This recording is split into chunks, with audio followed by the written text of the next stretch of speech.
Welcome to the Narrate podcast, where we aim to tell God's story with our lives. We'll be continuing to post the Sunday message each week, but we want to dive a little deeper and offer some content to supplement your life with God, and that's where our Beyond Sunday series comes in.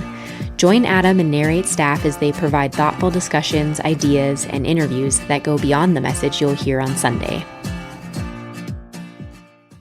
I'm just excited. You were baptized this last August, for people to hear the background and the context of what is the story of Jennifer Baker that gets us to this point. Ah, okay. Wherever you want to dive, where would you even start your journey with Jesus story? Let's see.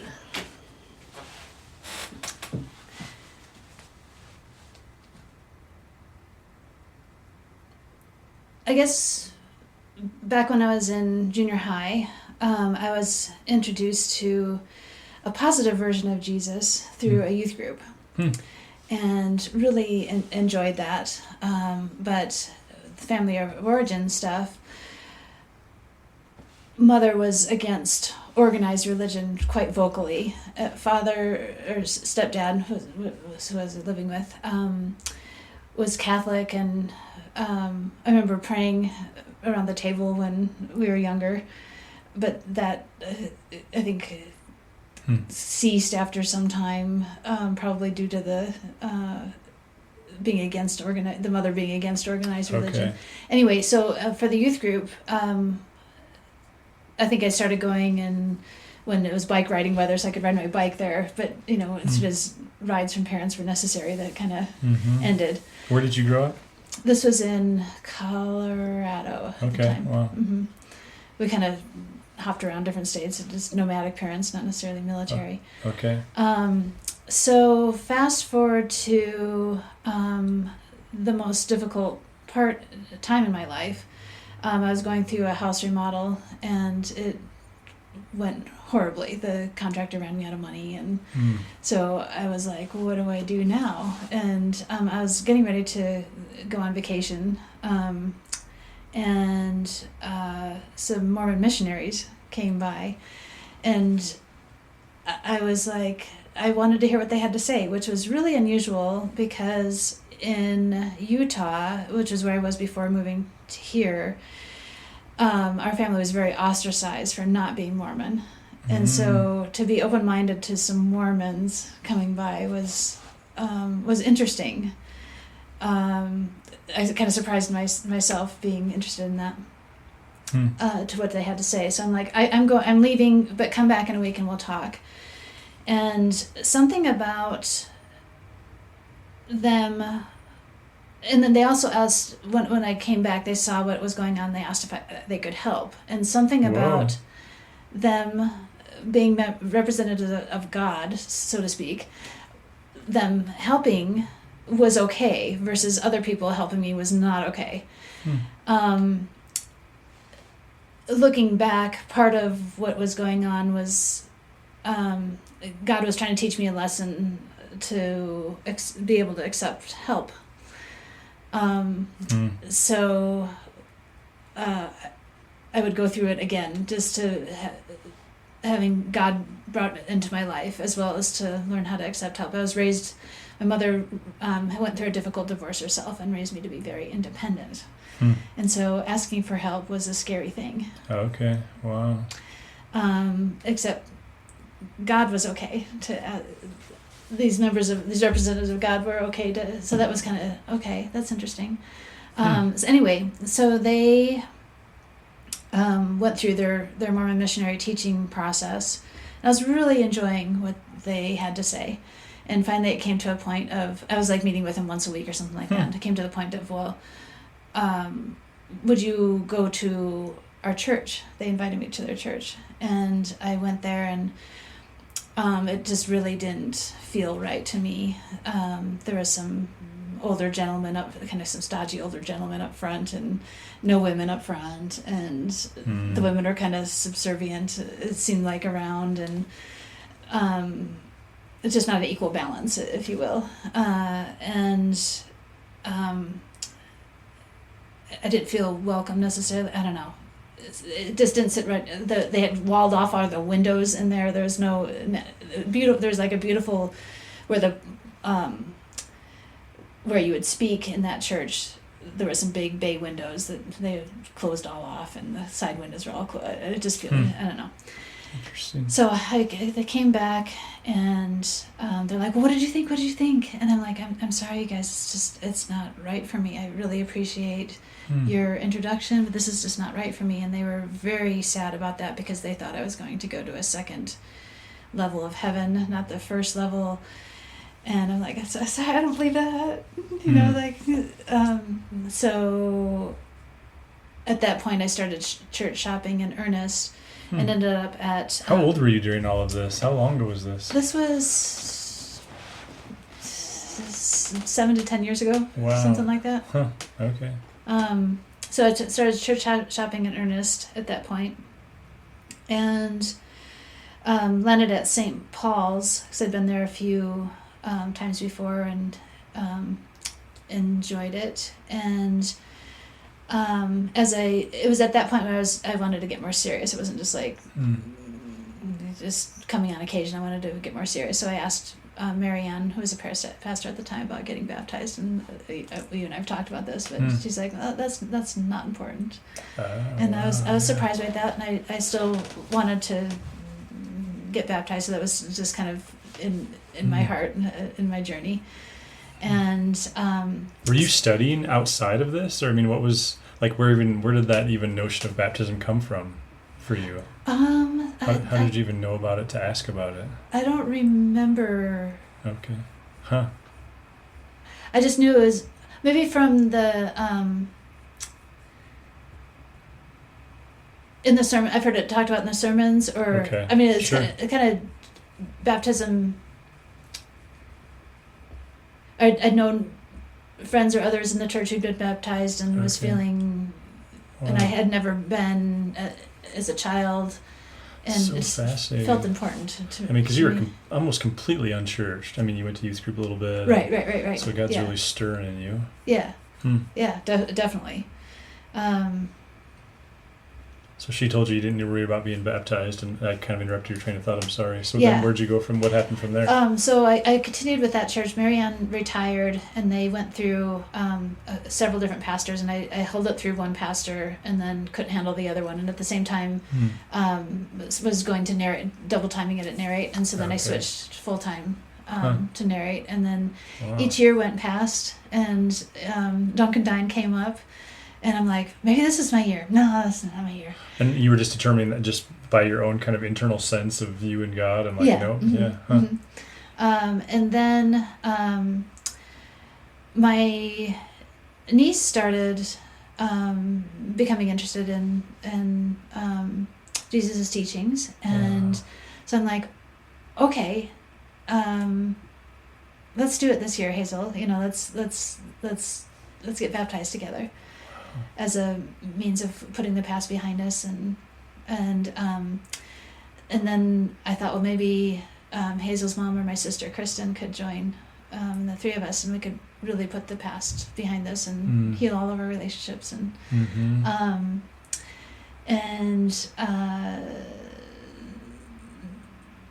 then Hazel bowed out, and then it became Kristen and I, and so here we are. Wow. Kristen decided this is the right time for her, and I'm like, all right, I'm into you. So you just, I mean, which is totally okay, but you just fast forwarded through like 10 years. How did Jesus come to be important to you? Like, what are the ways that you connect to him? Well, thank you for that's a really important part that I totally skipped over. No, it's not about skipping. I'm just intrigued. Yeah. Like, it's fun to hear the story, but I'm curious, how are you connecting? So, growing up, our family, we believed in a higher power, but it was more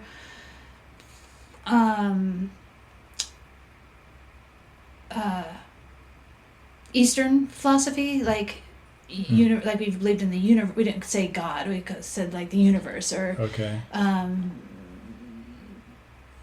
things like that. And so, was your mom raised religious that gave her an opinion, or was she also pretty unchurched?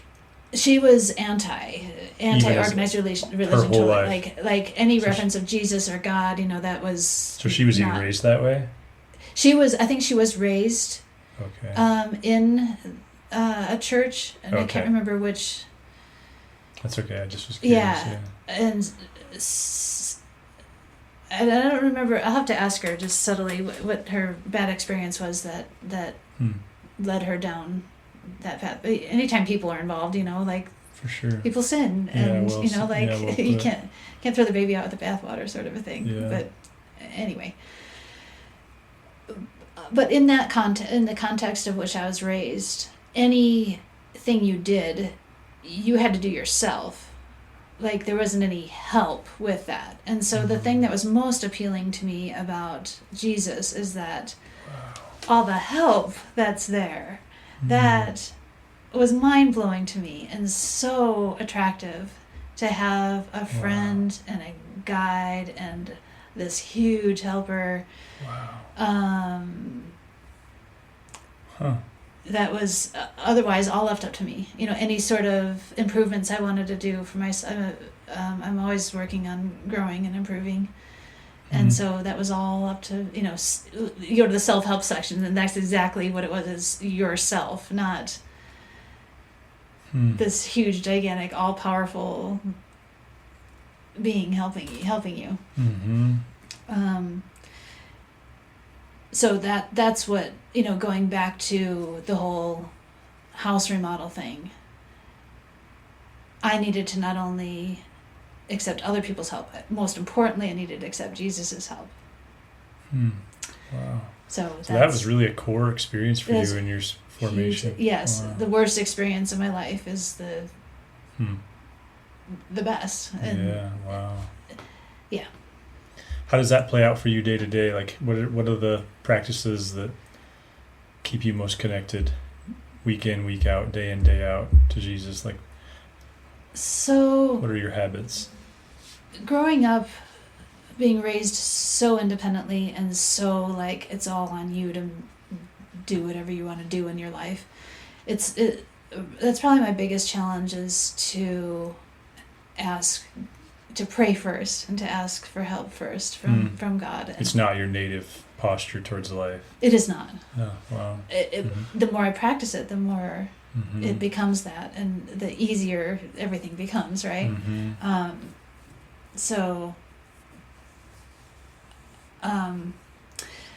Since oddly, at the same time Kristen and I were getting baptized, she also moved in. And so we have started these new habits. We read the lectionary every night, and we talk about our house is founded in God and is a house of love, and so we're always reminding each other about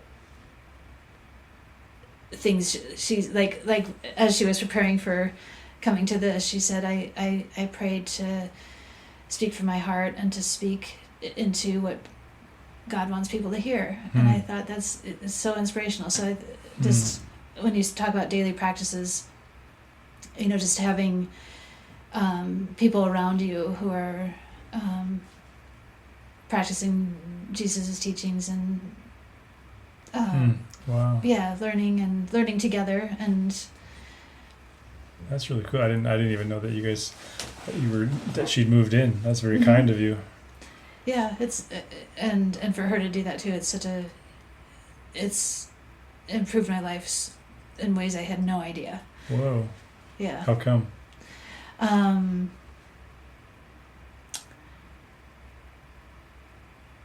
didn't realize the richness of companionship that I was missing on a daily basis, living by myself for years and years and years.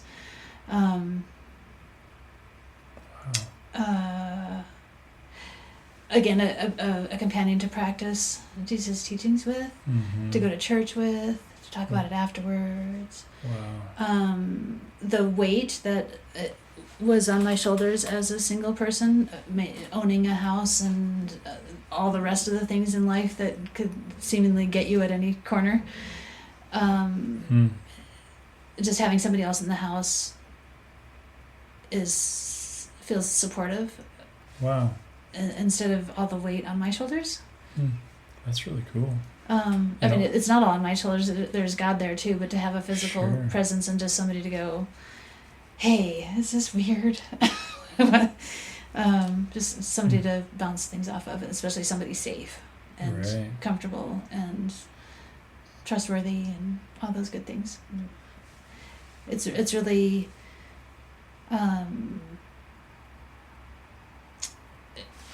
getting over family of origin stuff that we all have to deal with. It's really neat to practice having a healthy relationship. Do you, and you may not want to get into this, and that's okay, having been raised in such a anti-religion, how has that impacted your dynamic with your family of origin? Yeah, such good questions. I mean, do they know? Have you chose to let them in on that? Is it antagonistic? Are they dismissive? What is it like? So I have my father and stepmom on one side, and then my mother and stepfather on another side. And in telling my father and stepmom, that's how we got these beautiful necklaces for our baptism. She sent them. No, she sent them. They're opal. And she sent them to Kristen and I in support of that. She was raised in the church. My stepmom Terry was. And what age were you when she became your stepmom? 11. Okay, so you got a long history with her. Yeah. Wow. So that was really remarkable and just so supportive of her. So that was the biggest gesture. And then Kristen and I were so proud of the fact.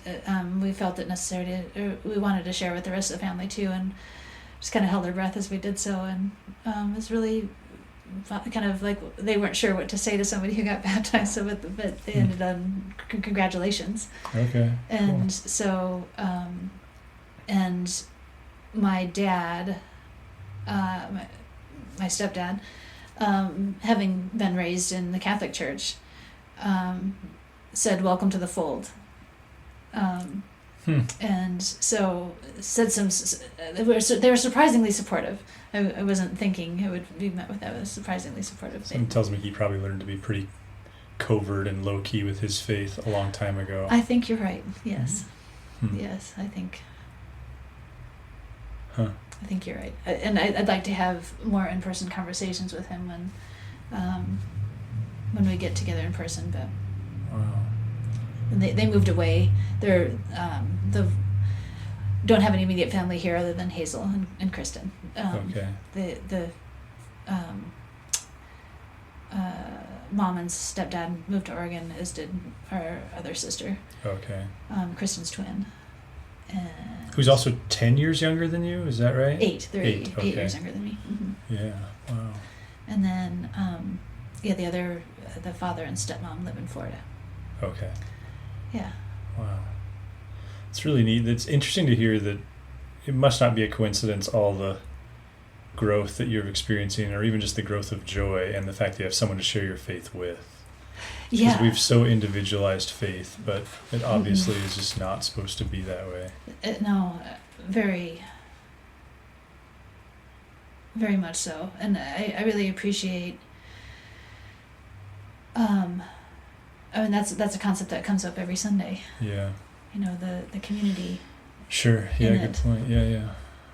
I'm doing some church history reading, and it was talking about how, I can't remember the exact word, but Augustine, even in his language, you can see he had no concept for the individualized Christianity that we have.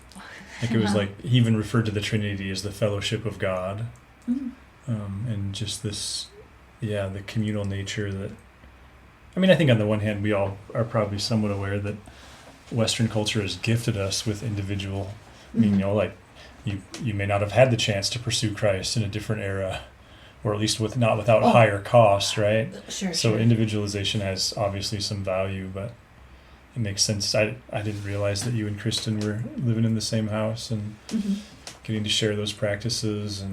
And we were talking last night. We're like, we gotta tell Adam some stuff. And so one of the things was, thank you for that Bible you gave Kristen. It's such a cool Bible. Oh, you guys, sweet. So it's such a cool Bible. That's that cultural background Bible? Oh, man. I just texted that to someone today. It was like, hey, I'm going to buy my wife a Bible. And I'm really bummed because the NRSV one is sold out on Amazon. But oh, shoot. That's just such a good, there's an NIV one that's such a good resource. I'm glad you're enjoying that. It's so great, yeah. I think Dave Dalthorpe bought it at one point, and I remember looking at it. I go, "That's such a cool Bible." So and when Kristen showed up with it, I'm like, "Oh, this is." What do you like about what for you works for you so well? The digging deeper if I want to, okay. to help understand the context. Or exactly. Like every time we enter, I've never read the Bible before, and it wasn't until Kristen and I made that hop to read it, and she hasn't either. And so this is huge and really enjoyable for us to. Awesome. So anyway, when we go into a new chapter or a new book. A new book. Thank you. Yeah. At the beginning, just reading. Well, what's the context of Kings, for example, is what's going, or Hebrews, awesome. Like help me understand where this is. And because you guys are reading the lectionary together every day. Wow, mm-hmm. That's really cool. Yeah. That's what I was gonna say. I think in this cultural moment, like when I came to faith, the Life Application Study Bible and study Bibles were kind of this hot thing, and but they were more, and they have great value, but it was more like personal application kind of commentary that was attached, which is great. Huh. But it just seems like even more universally, like this one's helpful in an age where we're just surrounded by skepticism and scientism and all these different things. It's just really helpful to go like, oh, this is contextually, here's what's going on. Yeah, that's so great. I think anytime you do that on Sundays, it just makes so much more sense because it's so 2,000 years have happened and so much is so different. It doesn't make sense now. Yeah. But then it did, and then but you can, once you understand then you can apply the same principles to today, and they still apply because we're still people. Right. Yeah, and just I think it's really freeing to realize that neither Paul nor Jesus never sat down and just went like, here's what everything I believe. Like they were always, and it's not that they didn't have those beliefs, but that's the way I really was trained to see the Bible, and I really think it's accurate, is that every book in there, it's a situational letter. It's a situational book. So I think that's where that cultural background commentary is helpful, is like, so what's the situation? Yes. That actually, there's a guy that I really respect who has a really sharp mind, and he's doing that with Lewis a lot. Like when I read C.S. Lewis, I just read him. He's much better at going, well, here's the context of what he's writing to, and here's why he says this, and here's why he says this, and just and even the parts that kind of make you squirm and you're like, I don't know that I agree with that, then it makes more allowance to go, oh, well, but this is the context of that. So that's really great. Was that hard for you to shift from, I mean, because for a large portion of your adult life, you were Kristen's advocate and caretaker, and was that hard for you to shift from caretaker to sister and peer? And we don't have to get into this if you don't want to. No, it's funny. I hated her for until she was like 18. Okay, so even as a little kid, I can't. Actually, that's a really strong word. Sure. Being that we're that far apart, and they were twins, and so lots of attention when they were born. They went. When I was 8. Oh man. And I was coming into the prime of like, my parents would take me to do fun stuff because I was older, and when they were born, like all of that ended. And then I was Is it just the three of you? So was it you and oh man, so you went from only child for 8 years to. Yeah. Wow, that would be. It wasn't fun. You guys have the same gesture there. That's fun to see. Oh, Yeah. That's awesome. So that sibling rivalry goes way back. Way back, yeah. Wow, yeah. And then like I was Mama's little helper. Like, you had him. I remember yelling at my mom, like, you had him. You watch him. I think I got smacked for that one. Sure. But it's true. Because you're like a built-in babysitter when you're that much older. That's not how this works. Yeah, that's a good line. You had him. You watch him. Yeah. Huh. Anyway, so yeah, and then I would do what I thought, looking back now, was like really mean stuff. Like we'd just be riding in the back of the car, and I'm like, I'm bored, so I'd like pinch their toes and make them cry or something. Sure. There were other various mean things that I think is awful now. Like I look back and want to just love on them to no end, but they look back and they're like, it's this big sister stuff, and I'm like, scarred you for life. I'm So sure. you have good relationship with both of them at this point? Yeah. That's awesome. Yeah. Hmm. And it turned, it was, I don't know, they all came over at some point when I was like, I think I was 26 and they were 18, and somehow that dynamic changed, and it's been changed ever since. Wow. So That's really just cool. growing up, you know. Yeah. That's awesome. And is Hazel the only niece in the whole She crew? is. She's the only biological child. Okay. My sister Carrie married a man with three children. Okay. And they're all grown at this point. So I Hazel's see. the Okay. youngest. And So she's the little gem among all the ladies. That's really cool. yeah. Huh. Man, 10 years.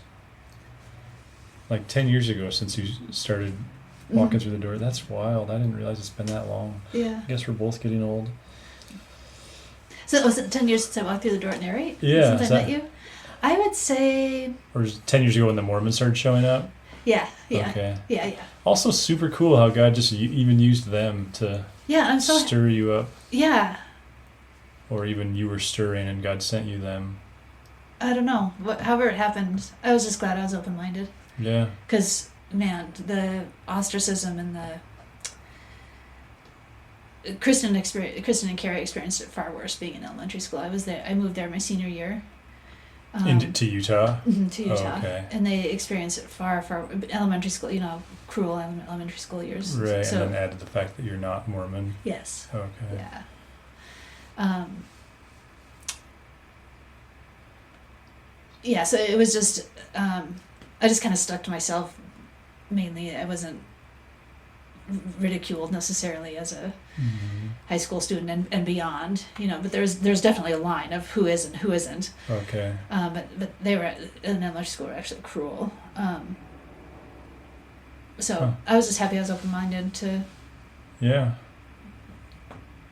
Because that relationship with them went for quite a while, it sounds like. Before you took it up, like them coming to your house every week? How long was that? I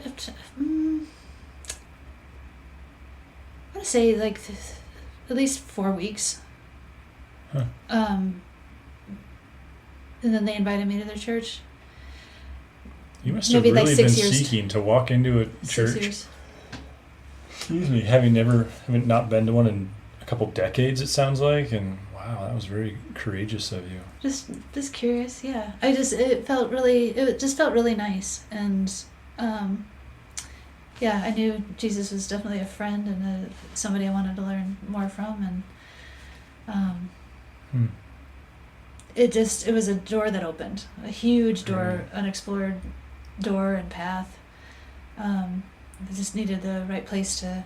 At the same time, which I think I mentioned in Alpha, I was also wanting to deepen my relationship with others instead of just being like bike focused or going to do sports or whatever. Yeah. I wanted more people around me, more of a community with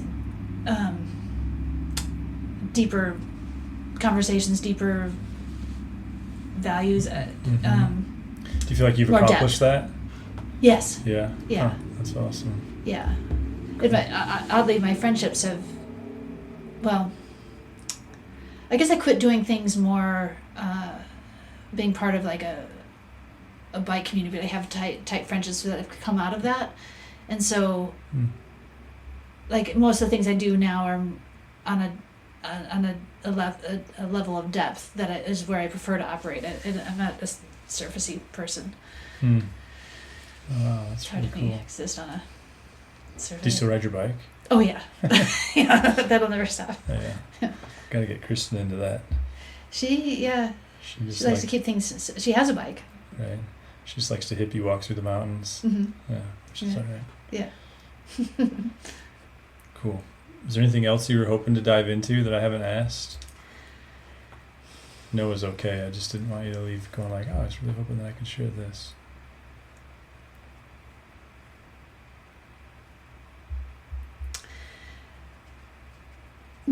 nothing that comes to mind other than just really enjoying the journey and really enjoying it with others. And yeah, that's awesome.